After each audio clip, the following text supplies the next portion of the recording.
了呢個咁樣嘅梅菜乾啦。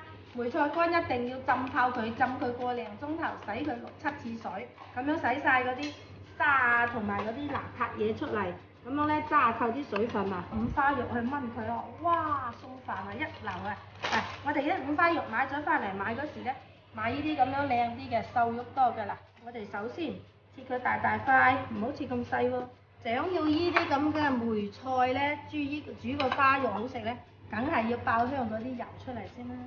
好啦，我哋落啲油落去，跟住落啲呢啲爆香咗啲蒜頭薑啦，呢個時候梗係落啲花肉啦，一路煎住佢，要燜到啲花肉腍晒啦，就好好食啦。如果佢成個幾鐘頭揸幾次水咧，就唔會好鹹啊，好淡味㗎啦。放少少嘅料酒，有隻啲豬氣味。第二咧，我就中意佢啲豬肉有鹹味啊，食起先至咁嘅。呢個時候我就撒一羹鹽，一羹多一些，等下啲豬肉慢慢煎到佢出味，出晒啲油先。嗱，你想到好食咧，而家調味啦，我哋落咗羹半鹽，跟住再落啲頭抽，等佢上色啦。啲豬肉先燜一燜先，花魚汁，哎呦！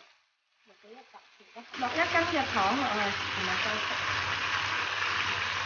我到你睇下啲油啊出晒嚟啊，咁樣梅菜先好食噶喎。呢個梅菜不但止蒸好食，燜又好食。嗱，我哋咧利用翻嗰啲油，我哋就將呢啲豬肉cut起先，好食。嗰啲油又可以利用翻佢，洗乾淨，擠落去殼，浸咗之後咁樣殼透佢。佢熟咗嗰啲豬油啊，啲梅菜又好食啊！你可以加少少油添嘅，咁啊更加香啦。咁樣學透佢一陣射滾水。你如果中意辣嘅，切隻小米辣落去好喎。之後咧，嗱，重點而家嚟啦，我哋就放翻啲豬肉落去。滾水喎嚇，唔係凍水喎。過咗面佢，要燜成半個鐘咯喎，燜到啲豬肉入晒嗰啲梅菜味，哇，正啦咁啊！好啦，嗱，我哋而家時候冚住佢，先燜佢10分鐘，再反下佢。中途如果係冇水，加少少，燜到佢啲花肉腍啦，哇！嗰啲梅菜熟晒花冇味，一嚿仔就送到一碗飯啦。喺中途一路加水，咁樣燜佢。如果你中意佢有少少微甜咧，呢個時候跟住落翻少少嘅糖啊，唔好多啊，半羹仔，咁樣咧佢食起又和味好多啦。糖嗰度你自己調味啦。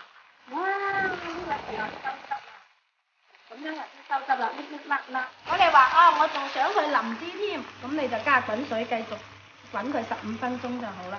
我自己咧就中意一入口即溶化嗰種感覺嘅，所以我再加多咗啲水，將呢啲豬肉再燜多15分鐘，我哋就熄火啦。好，靈程咧起碼都要20分鐘到25分鐘嘅喎嚇，咁樣先至好食㗎。哇！呢個時候真係完全收晒汁啦！哇！大家實中意食呢啲啦嗱，哇！你睇啲豬肉已經腍晒啦，好啦，搞掂，嚟，啱啱好嘅，佢又唔會好鹹，餸飯啊一流啦嗱，哇！而家我先至自己諗到，就係我用心去煮餸先至得你哋嘅認可啊嚇！希望大家俾個點讚或者喺評論區同芬姐講幾句啦，芬姐都好開心㗎。